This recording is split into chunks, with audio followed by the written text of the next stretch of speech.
Jedno čínske príslovie hovorí, že keď dáte človeku rybu, tak ho nasytíte na jeden deň a keď ho naučíte loviť, tak ho nasytíte na celý život.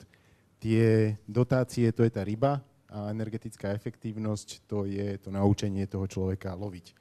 Takže my sme jednoznačne za to, aby sme tých ľudí naučili loviť. To znamená, že aby sme im vysvetlili a robili osvetu o tom, že oplatí sa investovať do energetickej efektívnosti. Ako presne?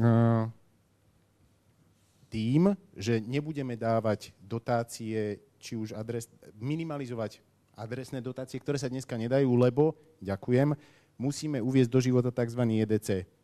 To je, že energetické dátové centrum, zjednodušene povedané, je to nástroj, vďaka ktorému môžu byť dotácie adresné.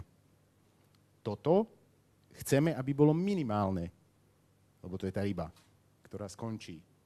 Alebo možno to z toho bude akorát taká rybácia pomazánka na raňajky. To, čo naučíme toho človeka loviť, tak to sú práve tie investície do tej energetickej efektívnosti.